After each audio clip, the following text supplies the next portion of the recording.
Alright, so after spending nearly 7 hours in the yard tending the campfire, perfect thing to do to pass the time to let the meat rest is to go take a shower so you don't stink like smoke and barbecue anymore. Now, this is one of many things that I make that is Southern barbecue, although I'm not from the South. I'm originally from California. I make, as you can see, really good smoked pork. I make good collard greens. I make good green beans with bacon. I make hush puppies. I make fried okra. I mean, if there's a side that you would like to see, I mean, granted, if you've got a setup to get that kind of a bark on the outside of what you're cooking, you probably know how to make all of those things. However, I do have a killer recipe for collard greens. So I've given this thing about, I don't know, 20 minutes to rest, give or take, and I'm just going to hack at it with the knife. Okay, and the first thing that you see, look at the bark. All right, look at the bark on the outside of that meat. That is all smoke. That is all flavor. That is fully done in the middle. Cut a little piece off. It's still hot. I've just given it enough time to rest so that it doesn't spooge all over my cutting board.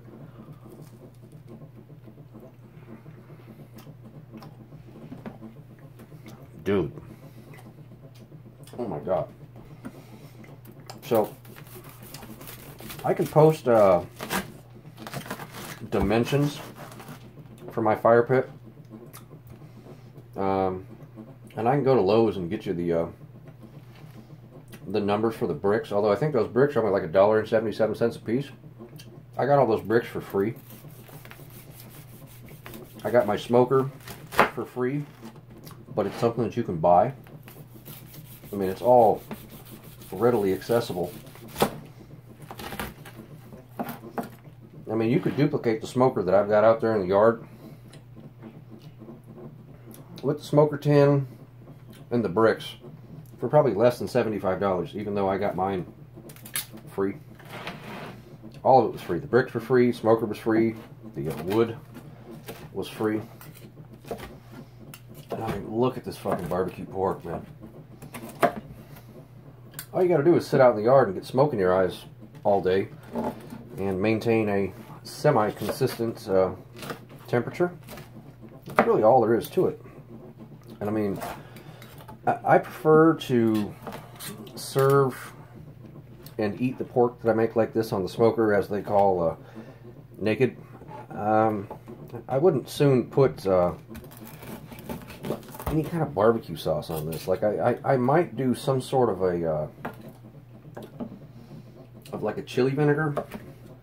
I want to say it's Texas Pete makes a vinegar that's got chilies floating in it that complements this. But if you spend all day, listen to that crunch! Oh my God! You spend all day smoking a piece of meat like this, the last thing you want to do with it is put barbecue sauce on it and mask the flavor, because you could have put this piece of meat in the oven, walked away from it, went yard sailing, Craigslisting, whatever it is you do on a Saturday, and came home and just pulled the meat out of the oven and put barbecue sauce on it, and it would taste exactly the same. So why you would mask this with barbecue sauce like that? I believe that was maple that I used today, maple wood. And I mean, this was an 8-pound piece of meat, 7.9 pounds, and it all comes together, and it's just, I mean, dude, look at the bark. Oh, it's on my thumb, but look at the bark on that. Now, if you spend all day smoking this shit, don't put barbecue sauce on it. Like, add some condiments, you know, maybe have some sriracha or something around so that you can squeeze a little dabble of sriracha onto a piece, but you still get that crunch and that deep, been on the fire for 8 fucking hours, you know?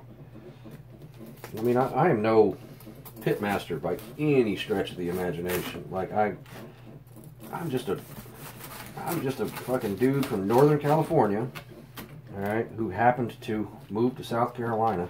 Look at that, I even cut through the bone right there. That's how soft that is. I cut through the bone. Now, granted, you don't want to eat that, but still. You know, I have some formal training, but not in this.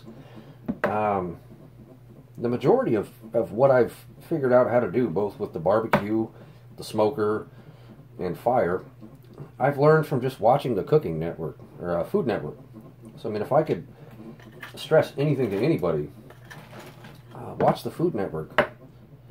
You know, you'll learn to make good food if you pay attention, if you're attentive, and you're not afraid of doing it. The being afraid part is the biggest thing when it comes to trying to make new things.